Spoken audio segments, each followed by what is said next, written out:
have ever been given another opportunity at life. Thank you for everything you have done to promote and give the River of Life. Through your efforts, dreams are fulfilled, not only for the patients, but our families, along with the medical staff that dream of giving people another opportunity and a better life. Dr. Sayre asked me to share my story this evening.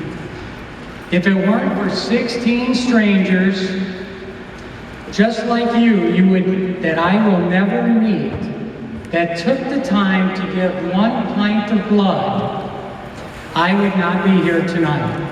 It is the least that I can do in appreciation for what everyone has done to make tonight happen.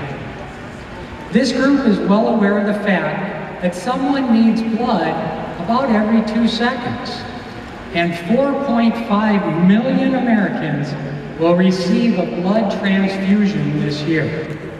However, I was not one of those Americans that knew that fact.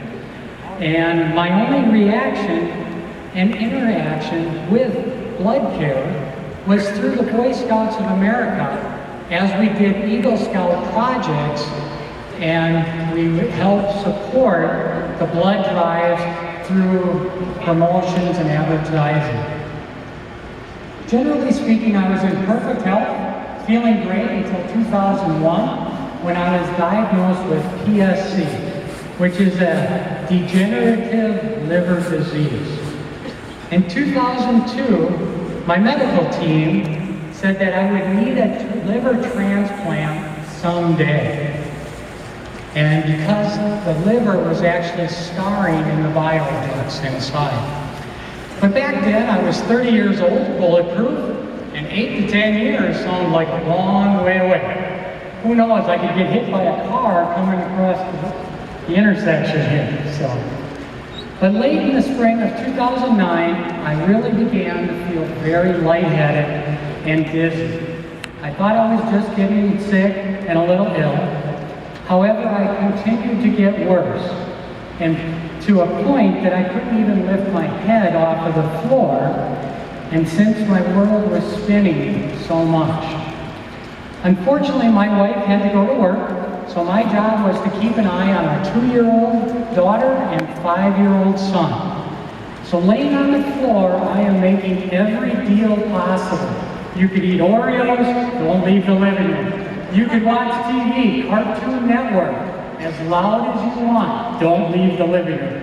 And I kept doing that, just trying to make sure they were here, because I was so in rough shape. Upon my wife's return, my kids were very upset about Dad laying on the floor, and it might be a guy thing, but I was not giving up to go to the hospital. I just need to lay down a little longer. However, after another day, things were not improving, so I finally gave in and let my wife take me to the hospital.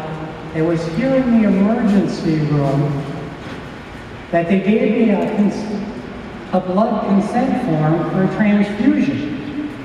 Now wait a minute. I've seen the TV shows, I've seen all that stuff. There could be AIDS, there could be disease, all that stuff. It was here when the doctor kind of leaned over to clear things up for me.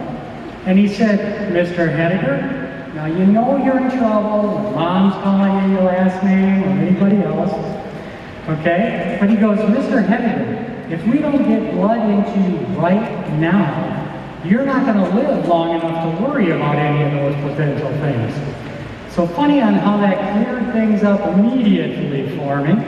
So we went ahead and signed the form and began putting in the blood. At which point they were trying to determine if I was leaking faster than they could put it into. I had blood going into both veins, or both arms actually. So what had happened is my liver was unable to process the blood. The scarring had blocked the bile ducts, and what was happening was the blood was reflowing, creating varicose veins that would bust, and what I was doing was leaking out internally in my stomach. Had I waited much longer, I probably would have had a heart attack because there physically wasn't enough blood in the system to keep things pumping. My liver continued to deteriorate over the next year, and in July of 2008, I was formally put on the list for a liver transplant. I spent the next 9 months on that list. I found it to be an extremely strange time because I knew that somebody was going to have to die in order to give me an opportunity to live. I never wanted to hope nor wish harm on anyone, nor did I blame anyone for the bad liver that I had. It was just something I had to deal with, and I continue to have an extremely positive attitude with it. I've always felt that it was just like how and why are some people tall or why others are short. I just happen to have a bad liver.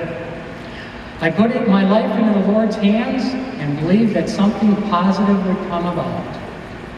Each day, on average, 75 people receive an organ transplant of some sort. However, that same day, nearly 20 people a day come off of that list because they have passed away before we could get an organ.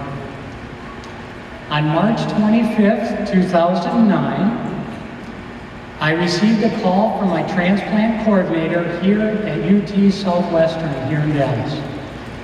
They had a potential match, and at 5:30 the following day, the surgical team began the liver transplant.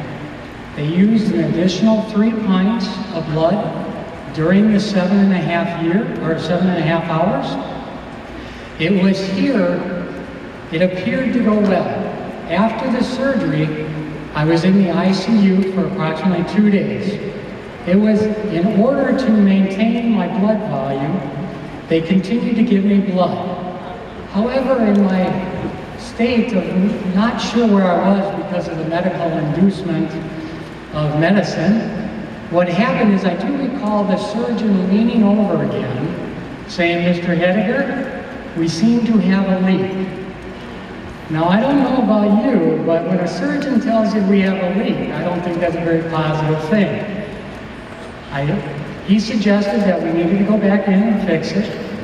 And in my mind, that it's not like running down to Home Depot for our 3rd trip for a project and getting a little more PVC piping glue. I later had found out, it was during those 36 hours, I went through an additional 7 pints of blood. It was at this point that they had to go back in for a second surgery.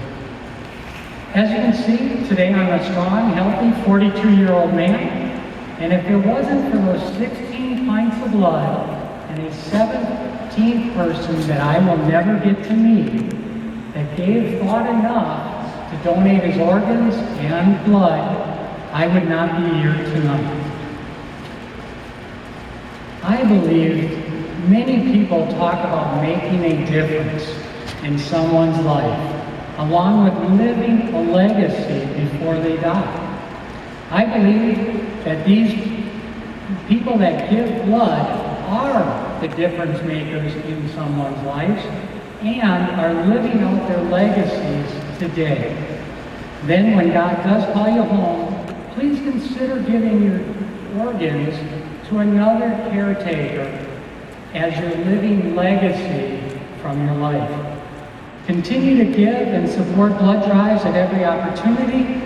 If you're not already an organ donor, please consider it and sign up. You just never know when a loved one, a friend, or a complete stranger will need the gift of life. With that, thank you again on behalf of all the patients that have received your gift of blood, because we would not be here today. And thank you for everything you do for Carter Bloodcare.